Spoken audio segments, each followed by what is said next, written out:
tell her story. Around here, the University of Virginia is always referred to as the university. And there was some talk of a bumper sticker for Piedmont. Yes, well, it was hard to figure out what our place was. Mm-hmm. We were not the university, as Evelyn says, or the center of commerce or the center of scholarship. Or what were we? And it was challenging in the community to explain what exactly we were doing out here on this hill. So I decided we needed a bumper sticker. And with the foundation money, I would hesitate to add, we printed up a whole bunch of bumper stickers that said "The College" and put them on people's cars. And it was a statement, I think, for ourselves and a matter of pride, and for our students to say, "Well, wait a minute, the college On the hill. on the hill." And I always said if Jefferson had found this spot first, he would put the University of Virginia here because it's a much prettier site than what he ended up with. Now, everybody was hedging around them, what were we in the community? Well, my story of this is really easy. I taught American History Survey, including one at night. And one time we had a test and a person missed. And I said, oh, gee, this is just like UVA. It's nighttime, they're partying. And I got the immediate knowledge that's necessary to separate us from UVA. A person who missed came in with a pediatrician's note saying she had a daughter who was sick, and that daughter, sick daughter, had to go to the doctor. And so I, of course, made arrangements for her to take the test and said, this is the real world. This is a college in the community. This is a situation where people are not missing because they're partying. They're missing because they have family and obligations. So that I had reverence toward that thereafter, and I think that's an important part of it. So with guaranteed admission, was Piedmont, I guess, the one that started for the whole system? Because we have guaranteed admissions to Everyone did Tech, that. we have guaranteed admissions to JMU.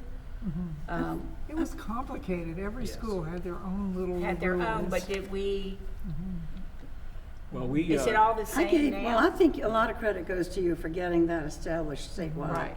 Because you remember you went around and had those meetings on campus, Yeah, I was on invited the students to chancellor's say at their advisory transfer committee institutions. then, yeah.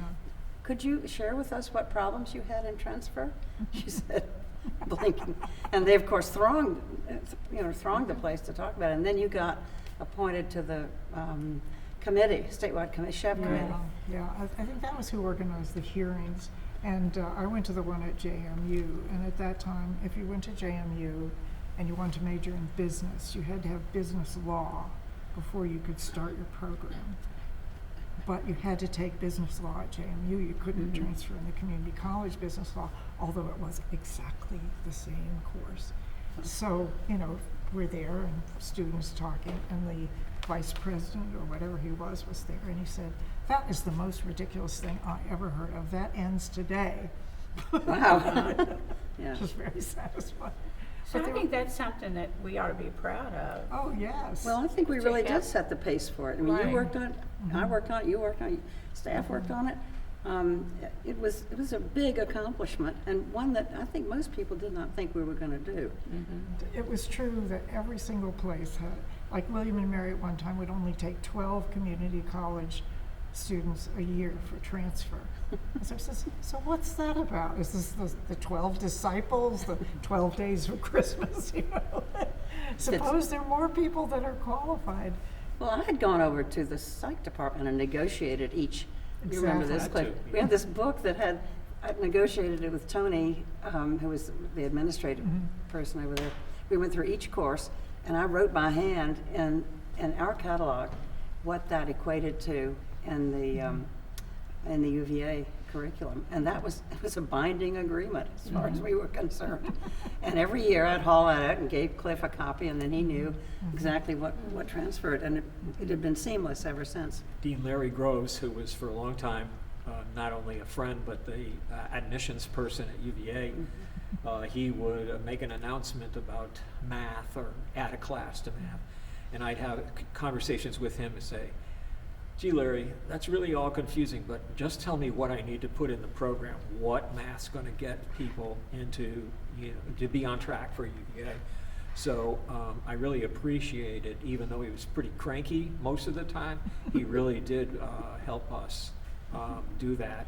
And I think Pryor and I enjoyed the fact that all these many years later, and it was around the year 2000, Greg Roberts, who's the current Dean of Admissions at UVA, called me up on the phone and said, "What's a guaranteed admissions program?" And I said, "Oh my golly, if you're having a wonderful moment, that's it.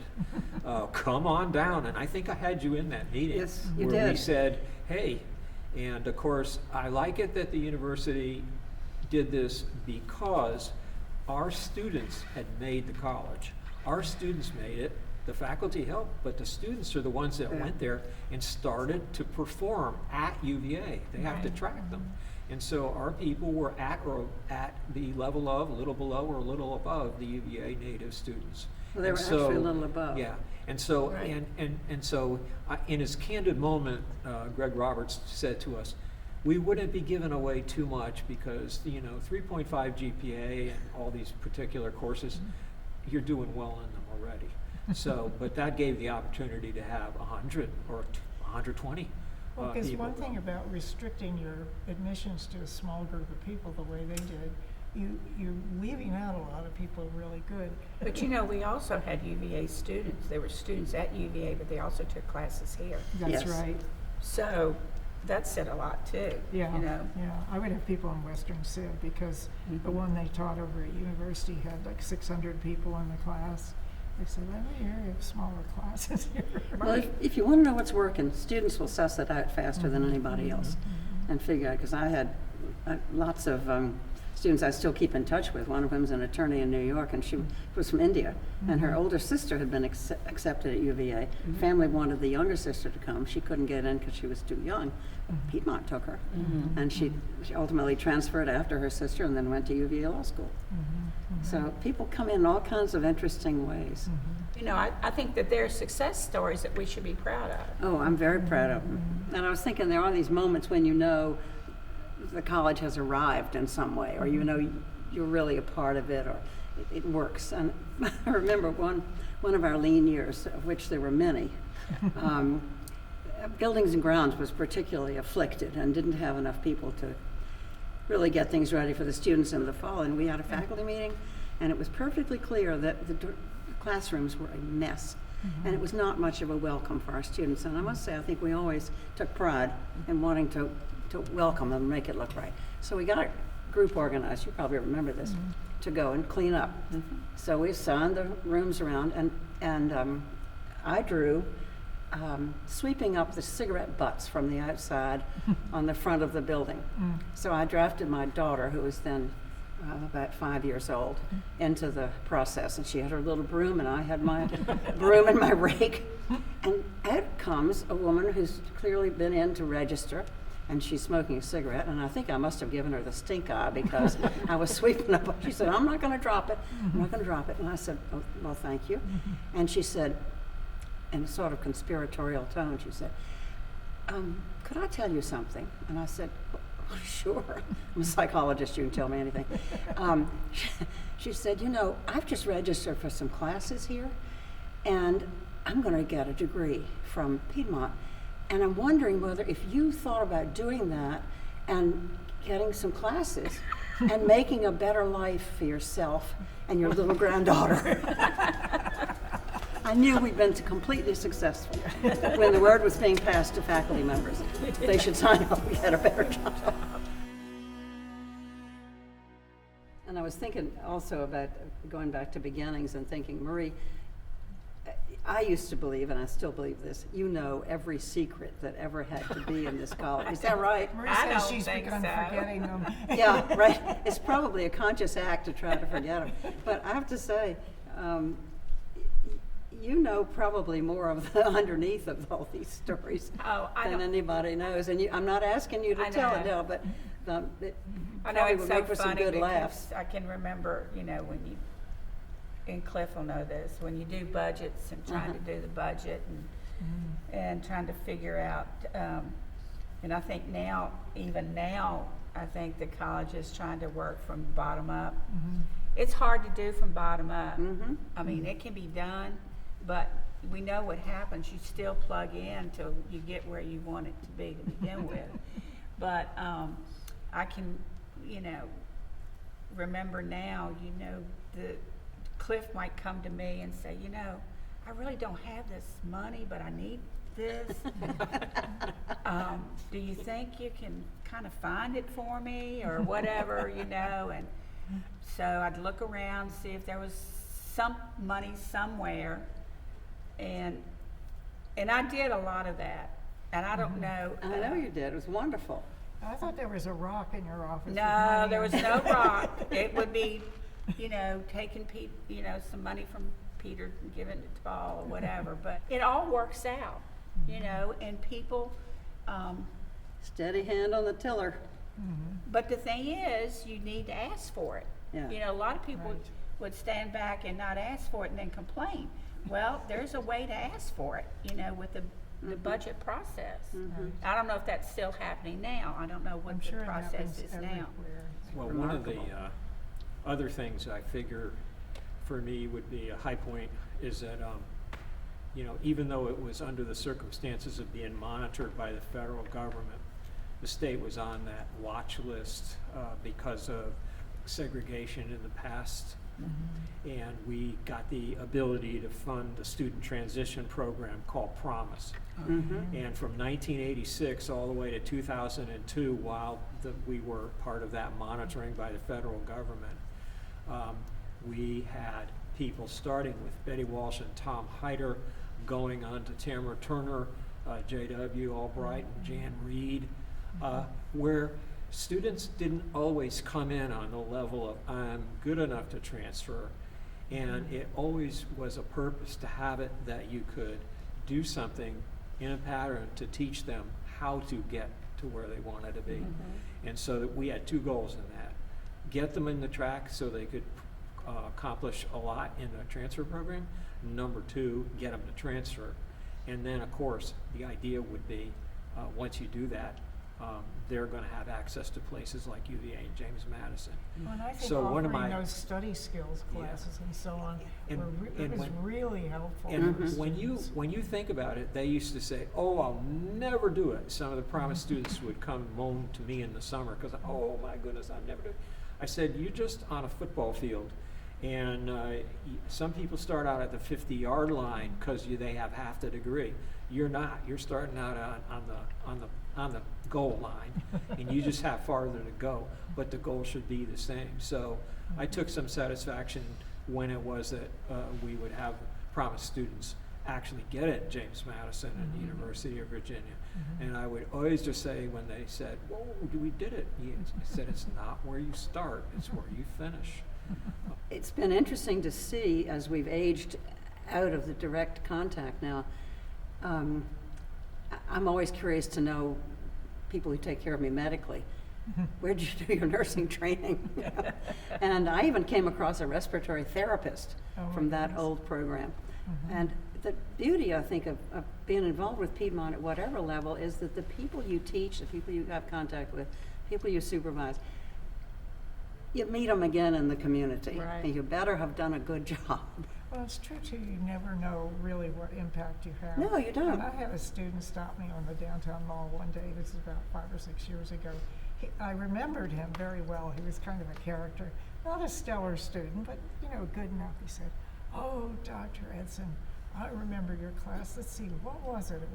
It was, I said, it was Western Civ, Jack." I said, "You must not remember very much about it." He said, "Oh, I think about that class every day." Oh, my goodness. What more He can you didn't ever say ask exactly for? what he did think. Well, since we're in the retired division, I will tell you my repeated story. And my repeated story is this.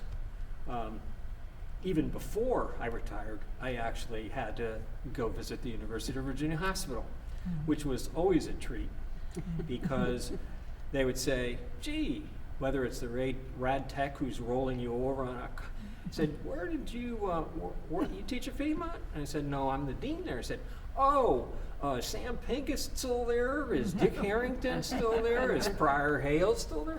And so every time I go in the hospital, be it a nurse or a radio technologist, mostly nurses though. I've even for my daughter's baby's births, I would have a person say, I went to Piedmont in the RN program. And so it's kind of a interesting thing that besides grocery stores and Lowe's, you can go into the hospital and see the effects of Piedmont, not only there. And of course, they will wax eloquent about it. They'll say what Evelyn said, which is, you know, I may be in this now, but I just remember those Pincus drawings on the map. Oh, yeah. On the wall. So it's really funny that that's really, it's the community. And my best funny story at home is I'm out there raking my grass when I first moved into my new house out in near Ivy on Owensville. And I see this young lad coming down the street. And so he's running down the street and he gets near me and he looks at me and he says, the Battle of Saratoga, crucial battle in the alliance with France and American independence. So, and I say, Scott Watkins, what are you doing here? And he said, I'm a landscaper, and of course his business is on the road to Crozet, right there on 250 now. So it can be right in your own neighborhood where this happens. His dad was my dentist. Well, you see, we end up all practically related. Yeah. I'm just thinking as I listen to this, that we were in an unusual position to do things that other people just either hadn't had time or money or interest to do, because we thought meritocracy was so important, that if you could earn it, it was yours. It didn't have to do with how you got there. We were going to make that next step for you. And that it sort of reminds me of the frustrations that I had early on with the fact we didn't have any discretionary money to do things with our students. And the one that finally got me was the two students who were taking physics, of all things. And you may remember this too, Marie. They had entered a contest at MIT. Oh, yeah. That MIT. Yeah. And come in as somewhere in the prize order, and we're going to go present their project. And we had no way to get them there.